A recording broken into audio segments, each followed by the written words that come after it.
네, 세상의 모든 경제 이슈를 알려드리는 시간이죠. 경제 언박싱입니다. 자, 미국의 반도체 보조금 정책이 계속 바뀌고 있는데요. 삼성전자, SK하이닉스의 고민도 커지고 있습니다. 바뀐 반도체 정책이 과연 우리나라에 득이 될지 실이 될지는 좀 계산을 해봐야 되겠는데요. 유창희 평론가와 함께 이 얘기 좀 해보겠습니다. 평론가님 어서 오세요. 안녕하십니까? 안녕하세요. 자, 오늘 저희가 이제 칩스법에 대한 네. 이야기를 해볼 텐데 이 칩스법이라는 게 무엇인지부터 짚고 넘어갈까요? 네, 뭐 자세한 사항은 이따가 다시 말씀드릴 건데 일단은 작년에 8월 달에 미국이 반도체 지원법이라는 것을 네. 발표를 했어요. 그래서 반도체 지원법은 미국 내 반도체 생산 시설 확대를 하는 기업에 대해서 네. 지금 520억 달러 정도 보조금을 주고 또 반도체 관련된 투자를 하는 기업한테는 최대 25% 정도의 투자세 공제도 지원을 해주겠다는 내용입니다. 예. 약간의 논란이 상당히 좀 많이 있어요. 네. 근데 어찌됐든 2월 28일부터 보조금 신청을 받기 시작을 했고요. 뭐 겉으로는 미국 투자 기업한테 보조금을 주는 것으로 보이지만 실상은 미국 내 반도체 생태계 육성보다는 국가 안보에 조금 더 초점을 맞춤에 따라서 예. 우리나라 입장에서는 미국이 중국에 대한 어떤 기술 수출을 막음으로 인해 가지고 좀 보다 더 노골적으로 중국을 좀 규제하겠다는 게 핵심이라서 네. 지금 삼성전자 같은 경우는 현재 한 170억 달러 정도 네. 미국 텍사스주 테일러시의 파운드리 공장을 좀 짓고 있고요. 예. 또 하이닉스는 첨단 패키징 공장 관련해서 연구개발센터를 건설하겠다는 계획을 좀 발표를 했는데 네. 이렇다면 상당히 큰 자금이 투자를 하고 있기 때문에 네. 미국의 이 정부의 보조금이 상당히 필요한 상황인데 좀 내용이 조금은 아쉬운 부분이 많이 있어서 뭐 일각에서는 미국 정부가 세금을 조금 투자를 해야 되니까 자국 국민의 비판을 좀 면하기 위해서 좀 과한 욕심을 부렸다 평가하기도 하고요. 네. 또 뉴욕타임즈는 새롭게 투자하려는 기업들한테 과도한 부담을 주면서 오히려 반도체 그 투자를 저해할 수 있다라고도 하고 있고요. 네. 우리나라 입장에서 좀 걱정되는 부분들 중에 하나는 초과이익 환수제라든지 예. 또 이따 말씀드릴 거지만 중국 규제하는 네. 부분도 있거든요. 네. 근데 우리나라 입장에서는 미국의 세금으로 다 공장을 짓는 게 아니라 네. 뭐 일정 부분 지원을 받아서 결국 우리나라 그 기업들의 그렇죠. 자금이 대부분 들어가서 공장을 짓는 것인데 그렇죠. 이거에 대해서 규제가 좀 심하다 보니까 과연 이게 맞는지에 대해서 좀 고민을 많이 하고 있습니다. 네. 결국은 목적은 방금 말씀하셨다시피 이게 칩스법의 목표라는 게 사실 네. 중국으로의 기술 유출. 그러니까 중국에서 반도체를 생산하고 미국은 이제 통통 비게 되는 팩토리가 없게 되는 뭐 이런 네. 것들 다 섞여 있는 건데 이것 때문에 이제 우리 기업들이 이제 곤란을 겪고 있는, 그러니까 휩쓸려 가는 그런 양상이거든요. 네. 칩스법을 뭐 수혜를 이걸 준다는 건 뭐 겉으로는 수혜를 준다는 건데 이 네. 조건이 있다 그랬잖아요. 네. 어떤 조건들이 따라야 되겠습니까? 한 7개의 조건이 있는데요. 뭐 첫 번째는 재무 계획서를 제출해야 되고요. 예. 이건 뭐 당연한 거지만 예, 예. 두 번째는 초과이익에 대해서 75% 정도까지 환수를 할 수 있다. 근데 이제 이렇게 되면은 뭐 한 2천억 이상의 보조금을 받는 기업에 대해서 일정 네. 이익을 정부하고 미국 정부랑 공유를 하겠다라는 것인데 예. 뭐 미국 같은 경우는 예를 들어서 그 세금을 허투루 쓰지 않고 네. 또 세금을 나중에 환수를 하는 부분들이 있는 것이지만 예. 국내 기업 입장에서는 우리나라 입장에서 투자를 우리 돈으로 했는데 네. 그 초과 이익에 대한 기준이 네. 좀 애매모호해질 수 있는 부분들이 그렇죠. 그게 뭐 자기들 마음대로겠죠. 네, 있다라는 거죠. 그리고 첨단 반도체 관련해서 전폭적인 접근을 허용을 해야 된다라고 하고 있거든요. 이게 무슨 내용이냐면 예를 들어서 제가 네. 뭐 젊었을 때 부모님 집에 부모님과 같이 산다고 했을 때 네. 대부분 생활비랑 부모님이 다 용돈을 받고 생활을 한다고 하더라도 네. 부모님이 제 방문을 벌컥벌컥 여는 거에 대해서 되게 기분 언짢아 할 수 있잖아요. 네. 똑같은 거거든요. 미국이 보조금을 지급해 준다는 이유 하나만으로도 그 반도체 공정이라든지 네네. 보안 시설을 언제든지 뭐 언제든지는 아니지만 약간 법안 해석 여지는 있지만 네. 미국이 요구하면 보호줘야 된다는 것이죠. 이런 부분들에 대해서 좀 기술 유출에 대한 어떤 걱정을 하고 있는 게 있고요. 네. 그리고 이제 보조금으로 자사주 매입 금지, 5년 이내에 자사주 매입 금지가 있고 제일 크게 우리나라를 걱정하는 거는 10년 동안 중국에 투자를 하지 말라는 것입니다. 첨단 기술에 한해서는 또 이 첨단 기술에 대한 기준도 좀 애매모호한 부분들이 네. 좀 있다라는 것이죠. 그리고 아까 말씀드린 것처럼 군사용하고 인프라용 제품은 미국에 우선을 공급을 해야 된다. 그리고 반도체 인력 양성 프로그램 및 사내 어린이집 설치인데 이 부분도 이제 조금은 이따 말씀드릴 거지만 뭐 기업들 입장에서는 좀 애매모호한 내용이 아닌가 생각을 좀 하고 있습니다. 그래서 일단은 이 미국 내 파운드리 구축에 따른 보조금 수혜를 받기 위해서는 여러 조건들을 충족을 해야 되기도 하지만 네. 이 그 충족을 함에도 불구하고 이 조건들을 또 맞춰줘야 돼. 앞으로 그러게요. 계속해서 기업을 운영함에 맞춰서 네네. 또 맞춰야 된다는 것이 상당히 걱정이 되고 있고 레이몬드 장관은 노골적으로 이렇게 말을 했습니다. 이 법안의 목적은 경기 침체기 어려움을 겪고 있는 기업을 지원하거나 네. 미국에서 기업이 반드시 더 많은 수익을 내도록 돕는 것이 아니다. 그냥 우리는 국가 안보를 목표를 달성하고 있다라고 강조할 정도이기 때문에 노골적이군요. 네, 노골적으로 그냥 어떻게 보면 중국 규제라고 좀 볼 수 있겠죠. 그래서 우리나라 같은 경우는 이미 중국 시안하고 수저우에 그 대량의 생산 공장을 갖고 있기 때문에 네. 이번 칩스법에 따른 미국 보조금을 받게 된다라면 중국 생산 위축을 좀 받을 수밖에 없는 것이고 또 앞으로에 대한 어떤 그 지원을 안 받게 되면 또 일본하고 대만의 기술 격차라든지 점유율 싸움에서 밀릴 수 있는 부분들이 좀 있어서 그렇죠. 조금 이러지도 저러지도 못하고 있는 상황이 아닌가 생각하고 있습니다. 일단 지금 말씀하신 것처럼 중국에 이미 투자를 하고 있는 상황이기 때문에 이 부분에 대한 고민도 깊을 것 같고요. 삼성전자나 SK 하이닉스 같은 경우는 지금 어떤 부분을 놓고 그러면 좀 판단을 해야 될까요?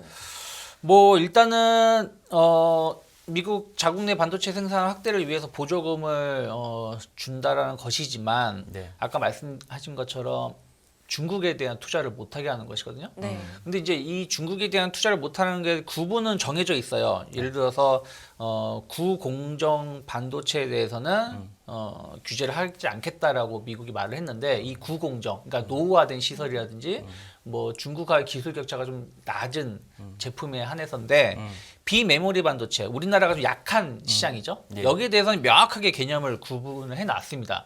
근데 우리나라가 강한 낸드 플래시라든지 D램 메모리 반도체에 대해서는 정의가 좀 모호해요. 아직 정해져 있는 게 없습니다. 그러면은 어떻게 보면 코에 걸면 코걸이, 귀에 걸면 귀걸이가 될 수 있는 것이고요. 특히 이게 법이 그 개념이 정해져 있지 않기 때문에 예. 우리가 보조금을 신청한 다음에 미국이 자기의 기준에 맞춰가지고 이 내용을 발표하게 된다라면 네. 우리가 작년 10월에 IRA 법안이 발표가 네네. 됐을 때 9월에 그 적용을 받았을 때 예. 막상 법안이 통과가 되고 내용을 보니까 네. 우리나라 현대기아가 아예 보조금을 받지 못하게 되는 상황이 되면서 그렇죠. 예. 전기차 판매량이 9월부터 아예 거의 제로가 될 정도로 판매가 안 됐었거든요. 그렇죠. 그런 것처럼 지금 명확한 개념이 구분이 안 되는 상황에서 덥석 보조금 신청을 해서 보조금을 받게 됐는데 나중에 알고 보니까 중국에 투자를 못하게 된다라면 삼성하고 LG 입장에서는 SK 입장에서는 상당히 곤란한 상황에 놓이게 되는 것이죠. 그렇죠. 일단 보조금도 지금 규모가 어느 정도 양사가 네. 어느 정도 받게 될지는 아직 뭐 구체적으로 알려진 게 없는 것 같은데 보니까요. 그렇죠. 이게 보조금이 520억 달러라고 하면 전체 규모가 그럼. 전체 규모가 네네. 뭐 우리나라 돈은 환산하면 한 69조 원 정도 예, 예. 되는데 이게 어떻게 보면 많을 수도 있고 어떻게 보면 적을 수도 있어요. 그렇죠. 왜냐면은 지금 이미 그 뉴욕 타임즈 보도에 따르면 뭐 애리조나주가 텍사스나 그 오하이 뉴욕보다는 조금 더 보조금 쟁탈전에서 유리하다고 하는데 애리조나 주에만 1940년부터 반도체 생산하던 기업 관련된 기업이 115개 기업이 지금 있습니다. 그러면 이 기업들이 또 우리나라마다도 삼성, SK가 있고요. 네. 대만은 TSMC가 있고 예. 일본도 여러 기업이 있는데 네. 이 기업들이 이것을 뭐 균일하게 나눠가지는 않겠지만 예, 예. 어쨌든 분산될 수밖에 없는 그렇죠. 것이고 아니 네. 지금 그래봐야 얼마 안 될 것 같다는 생각이 그렇죠. 들긴 합니다. 예, 예. 그리고 인텔 같은 경우는 아예 노골적으로 지금 벌써 로비를 좀 하고 있습니다. 그래서 뭐 해외 본사를 둔 기업이 세금의 지원을 받는 것은 부적절하다. 뭐 삼성전자 TSMC를 겨냥한 여론전을 하고 있고요. 네. 특히 미국 세금으로 이루어진 반도체 핵심 기술 지적 재산권이 다른 국가로 빠져나가서는 안 된다고 주장을 할 정도로 지금 미국 기업들도 지금 로비를 하고 있고 미국 주 정부도 로비를 하고 있다 보니까 네. 과연 이게 우리나라 기업한테 얼마나 보조금이 나올 수 있을지에 대해서는 좀 고민이 좀 많은 상황이 아닌가 생각 좀 하고 있습니다. 보조금을 받더라도 아까 말씀하신 그 조항들이 여러 개 있는데 그 중에서 보면 굉장히 실현하기가 힘들어 보인다 이런 조항들도 있었어요, 그죠? 어떤 조항들이 제일 문제가 될 것 같습니까? 일단 아까 말씀드린 것처럼 그 중국에다가 네. 투자를 하지 말라. 10년 동안 이거 계속 반복 말씀드리지만 이 부분이 가장 우리나라 입장에서는 걱정되는 부분들이 좀 있고요. 그리고 지금 TSMC 같은 경우는 뭐 우리나라도 마찬가지지만 네. 그 추가 이익 환수, 음. 초과 이익 관련해서 환수에 대해서도 조금 고민을 좀 하고 있는 것 같습니다. 그래서 TSMC는 그 로이터에 따르면 아직 확정된 건 아닌 것 같은데 네. 이렇게 되면은 우리는 투자를 하지 않을 수도 있다라고 할 정도로 지금 보도가 얘기를 하고 있다라고 좀 보도가 나온 것도 있고요. 예. 네. 또 하나는 첨단 기술 유출에 대해서 어떤 걱정을 하고 있거든요. 그러니까 여기 보면은 뭐 어린이집을 지어야 되고 또 지으라는 얘기도 있고 예. 또 아니면 뭐 그 우리나라 치면은 2년제 대학이라든지 뭐 전문가 육성을 위해서 투자를 해야 된다라는 간접적인 사회 간접적인 자본에 대해서 투자를 해야 된다라고 말을 하고 있는데 이것은 단순하게 그 미국의 반도체 생산을 늘리는 것뿐이 아니라 네. 핵심 기술 자산을 미국에 남기도록 하겠다는 의지거든요. 근데 지금 TSMC라든지 삼성전자, 하이닉스 같은 경우는 핵심 기술은 다 자국에서 개발하고 있습니다. TSMC도 미국에 대한 어떤 대규모 투자를 발표를 했을 때 대만에서 좀 문제가 그 대만 내에서의 여론의 문제가 발생하니까 핵심 기술은 대만에 남겨둘 거라고 발언을 했는데 예. 지금 이번에 미국의 내용은 아까 말씀드린 것처럼 핵심 기술 자체를 미국에서 개발을 하게끔 그리고 미국에 아예 남겨놓게끔 하겠다는 거거든요. 네. 그럼 어떻게 보면은 그 아예 이번 참에 미국 정부는 판을 바꾸겠다. 그러니까 왜 그러냐면 과거에 그 1990년도까지만 본다고 하더라도 그 미국이 전체 그 반도체 생산량의 한 37%를 차지하고 있었어요. 예. 근데 지금은 뭐 10% 미만으로 보고 있고 그 네. 10%도 어떻게 보면 인텔이라든지 예. 뭐 마이크로 테크놀로지 몇몇 기업에 의존하고 있는 거거든요. 네. 근데 나머지 70% 이상을 우리나라하고 대만이 차지하고 있다 보니까 이런 부분들에 대해서 조금은 노골적으로 조금 규제를 하려고 하고 있지 않나 판단하고 있습니다. 조금 좀 넘어서 이제 주가를 좀 살펴봐야 될 것 같죠? 네, 예. 맞아요. 이게 지금 뭐 단기적으로, 장기적으로 좀 뭐 앞으로 이 주가에는 또 어떤 영향을 미칠지도 궁금한데요. 뭐 일단은 이게 이제 뭐 엊그저께 발표가 된 거고 네. 뭐 시장에서는 아직은 좀 지켜보자는 심리가 좀 있을 것 같아요. 그리고 아직 뭐 삼성이라든지 SK 내부에서도 어떤 명확하게 얘기가 나온 게 없기 때문에 네. 그래서 단기적으로는 영향은 좀 제한적이게 장기적으로 봤을 때 영향이 좀 클 수 있겠지만 단기적으로 영향은 좀 제한적일 것 같다 네. 생각하고 있고 특히 네. 단기적으로는 결국에는 기업의 실적이 중요하다 생각을 좀 하고 있어요. 예. 뭐 아무리 규제가 심하다고 하더라도 실적만 좋게 나온다라면은 네. 주가는 긍정적이겠지만 지금 이미 삼성은 올해 1조 원대 분기 영업이익을 예상하고 있는 이제 리포트도 있고요. 하이닉스 같은 경우는 적자가 더 확대될 수 있다는 리포트도 있기 때문에 예. 어쨌든 4월 첫 주에 삼성전자의 잠정 예비 실적 발표를 하고 나서 주가의 방향성이 크게 결정될 가능성이 높다. 그래서 당분간은 뭐 이것 때문에 주가가 아주 크게 급등락할 가능성은 제한적이지 않을까 좀 판단하고 있습니다. 그렇군요. 저는 오늘 이야기를 들으면 들을수록 안타깝다, 이거 진퇴양난이다 이런 생각이 좀 드는데 네. 그래서일까요? 이제 일각에서는 출구 전략도 좀 마련해야 된다라는 목소리가 나온다는데 이 부분은 좀 어떻게 보고 계세요? 그렇죠. 어쨌든 뭐 작년부터 네. 그런 얘기가 있었습니다.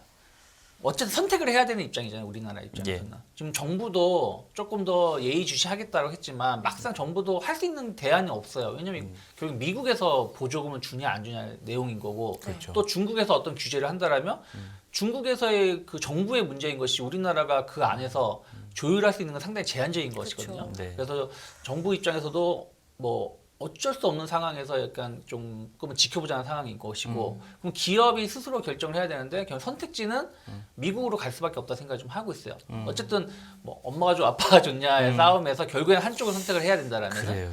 그러면은 미국의 선택을 했을 때 우리가 출구 전략을 잡았을 때 뭐 그렇다고 무조건 다 미국 갈 수는 없는 거니까요. 그러면은 중국을 좀 포기한다 그러면은 새로운 생산 기지를 뭐 인도가 됐든 아니면 다른 신흥국 시장 이미 좀 다른 신흥국 시장에 좀 투자를 해놓은 게 좀 있거든요. 베트남이 됐든 뭐 말레이시아가 됐든 이런 부분들에 대해서 우회적으로 조금 투자를 더 확대하는 부분들이 필요하겠습니다만은 이게 이 투자라는 공장을 짓거나 네. 이 생산을 하는 부분이 하루 이틀 만에 되는 건 아니다 보니까 네. 그래요. 조금은 긴 시간 호흡을 갖고 좀 대응을 해야 되지 않을까 판단합니다. 이런 현상들이 저는 그 기술 패권주의가 이제 본격화된다 이 생각하는데 네. 리쇼어링 한때 뭐 몇 년 전 얘기지만 다 공장 생산 기지 미국으로 다시 오게 해라 이렇게 했는데 지금은 이제 완전히 기술 근본을 다 가지고 오자 뭐 이런 식으로 돌아가는 건데 그럼 미국만 그러겠습니까? 지금 중국도 마찬가지고 각국 유럽도 마찬가지. 유럽도 마찬가지고 그렇게 되면 다 이제 또 다른 형태의 국수주의 패권주의로 들어가는 양상인데